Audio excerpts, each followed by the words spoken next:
જ્યાં જુઓ ત્યાં ભ્રષ્ટાચાર અને નકરો ભ્રષ્ટાચાર જ સામે આવી રહ્યો છે। ખબર નહીં ગુજરાતમાં શું ચાલી રહ્યું હોય। સરકારી ગોડાઉનો છે જ્યાં ટેકાના ભાવે મગફળી ભરવામાં આવે અને અચાનકથી એ ગોડાઉનમાં આગ લાગી જાય। આગ કોની છે? ભ્રષ્ટાચારની છે કે કુદરતી રીતે આગ લાગી છે? કારણ કે છેલ્લા ઘણા દિવસથી આ સમાચાર સતત આવી રહ્યા છે।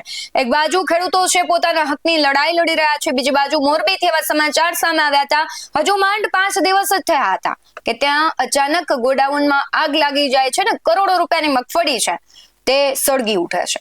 ફરી એક વખત એવા જ સમાચાર સુરેન્દ્રનગરમાંથી સામે આવ્યા છે જ્યાં મગફળીનું સરકારી ગોડાઉન હતું તે સળગી ઉઠ્યું છે। આગ ભ્રષ્ટાચારની છે કે પછી આ આગ કોઈ બીજી છે તેના વિશે વાત કરવી છે। નમસ્કાર, ગુજરાત BS9 ટીવી ન્યૂઝમાં આપની સાથે હું છું ભગવતી વિશાવડિયા। જગતનો તાત અત્યારે હેરાન છે। એક બાજુ છે તેને પૂરતા ખાતર નથી મળતા, બીજી બાજુ કૃષિ મંત્રી એવા નિવેદનો આપે છે કે જે ખેડૂત સાથે છેતરપિંડી થાય છે એ હવે નહીં થાય અને જો કરશે તો તેને યોગ્ય સજા આપવામાં આવશે। વીજ કંપનીઓ છે તે અત્યારે ખેડૂતોના ખેતરમાં વીજ લાઈન નાખી રહી છે, ત્યારે પણ એક મોટી સમસ્યા ઊભી થઈ છે કે વળતર યોગ્ય મળે કે ન મળે। વીજ કંપનીઓ જે થાંભલા નાખશે ત્યારબાદ ખેડૂતોની સુરક્ષાનું શું? જો ખેતરમાં ખેડૂત કામ કરતો હોય અચાનકથી તેને શોર્ટ લાગે છે તો તેની સુરક્ષાનું શું? શું કરોડો રૂપિયાનું વળતર આપી દેવાથી તેમની જવાબદારી પૂરી થઈ જશે? અને સૌથી મહત્વનું એ છે કે અત્યારે જે ગોડાઉનમાં ભ્રષ્ટાચારની આગ લાગી રહી છે। હવે મોરબીમાં આપણે જોયું કરોડો રૂપિયાની મગફળી ટેકાના ભાવે જે ખરીદવામાં આવી હતી ત્યાં આગ લાગી ગઈ અને પછી અધિકારીઓ એવા જવાબ આપે કે ત્યાં પહોંચવામાં મોડું થઈ ગયું એટલે વધારે આગ લાગી ગઈ અને વધારે નુકસાન થયું। આ જવાબ તમારા કેટલા યોગ્ય છે? બીજી બાજુ સુરેન્દ્રનગરમાંથી પણ એવી જ ઘટના સામે આવી છે। ટેકાના ભાવે ખરીદેલી મગફળી હતી અને ગોડાઉનમાં આગ લાગી ગઈ। ખેડૂતો એવા આક્ષેપ કરી રહ્યા છે કે આ આગ કૌભાંડની છે।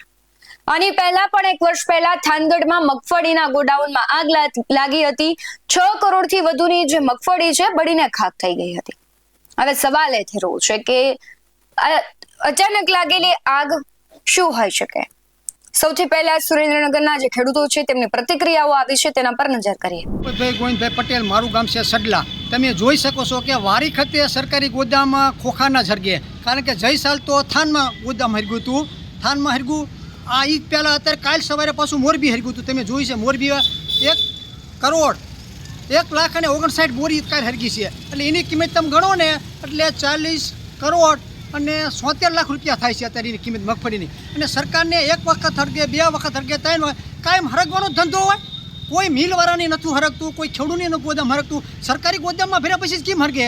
એટલે સરકાર ભ્રષ્ટાચાર કરતી હોય તો જ હરગતું હોય, એ નક્કી એક પહેલાં સાબિત થાય। અને સરકારને ખબર પડે કે વારી ખાતે હરગતું હોય તો સરકારને નક્કી કરવું પડે કે ભાઈ મારા ગોદામમાં ભર્યું તો તમામ જવાબદારી મારી હોય, જવાબદારી બધી મારી હોય। જ્યાં સુધી માલ જમીન વેચી ના શકે સરકાર ત્યાં સુધી જવાબદારી મારી એની પાસે, ખેડૂત પાસે, જેની ગોદામવાળા માલિક હોય એની પાસે તમારે પૈસા વસૂલ કરવાના હોય। આ સરકારને શું ભ્રષ્ટાચાર કરવા ખાજુ અને સરકાર પાસે નીતિ હોય કે ખબર છે કે એક મણે ખેતી ખોખામાં અત્યારે 400 રૂપિયા સરકાર ભોગવતી હોય તો 400 રૂપિયા તમે ખેડૂતના ખાતામાં ભાદરા નાખી દો અને ખેડૂતને તમે જાહેરાત કરો કે ભાઈ તમારે મગફળી 130 મણ લેવાની હોય, 130 મણનું તમારી પાસે રજીસ્ટર કરાવે અને પાકું બિલ મગાવો અને ઉપલા પૈસા ભાવ ફેરના તમે નાખી દો। એ શું કામ નથી કરતા? ગોદામ ભાડું તમારે ભરવું પડે, ટ્રાન્સપોર્ટ ભાડું ભરવું પડે અને વારી ખાતે જો કરોડો રૂપિયાની નુકસાની જાતી હોય, સરકાર અને ધારાસભ્યો અને બધા ભેગા થઈ અને ભ્રષ્ટાચારનું કેન્દ્ર બનાવી દીધું છે। તમામ મગફળી ખરીદવાનું બંધ કરો અને ખેડૂતના ખાતામાં પૈસા ડાયરેક્ટ નાખવાનું તમને આયોજન કરો, પણ એક પણ ભ્રષ્ટાચાર નથી થવાનો। અને કાં ભ્રષ્ટાચાર થાય શું કામ?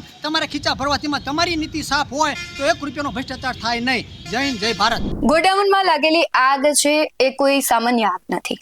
સામાન્ય આગ હોય તો સમજી શકાય, પરંતુ આખા ગોડાઉન છે બળીને ખાક થઈ જાય, કોઈ જવાબદારી ન લે અને ખેડૂત છે એને ટેકાના ભાવે સરકાર તેની પાસેથી ખરીદી કરતી હોય। એના કરતા આપણી પાસે ઘણી બધી એવી યોજનાઓ છે કે તમારા અન્ય રાજ્યોમાં એ યોજનાઓ ચાલુ છે અને ખેડૂતોને સરકાર માટે લાભદાયક છે, તો શા માટે ગુજરાતમાં યોજનાઓ અમલીકરણ તેનું કરવામાં નથી આવતું? ઘણા બધા સવાલો છે। તપાસના નામે તપાસ થશે, પરંતુ તપાસનું કોઈ મૂળ નહીં આવે અને એ ઘટના અન્ય કોઈ ઘટના આવશે તો દબાઈ જશે। આ ગુજરાતમાં કોઈ પેલી ઘટના નથી કે સરકારી ગોડાઉનમાં એક આગ લાગી હોય। સતત આવી ઘટનાઓ બને છે, આગ ઉપર આગ। આગ ઓલવાવાનું નામ કેમ નથી લેતી સરકાર? કેમ આને ઓલવાવા માટે કોઈ એવો ઠોસ નુસ્ખો નથી અપનાવતી, પગલું કેમ નથી લેતી? આ આગને લઈને તમારું શું માનવું છે કમેન્ટમાં જરૂરથી જણાવજો. બાકી આવા જ બધું અહેવાલો સાથે ફરી મળતા રહીશું. તમે અમારી યુટ્યુબ ચેનલને સબસ્ક્રાઇબ કરવાનું, અમને ફેસબુક અને ઇન્સ્ટાગ્રામ પર ફોલો કરવાનું ભૂલશો નહીં. બાકી અવનવી અપડેટ્સ મેળવવા માટે આપ જોતા રહો BS9 ન્યૂઝ. નમસ્કાર.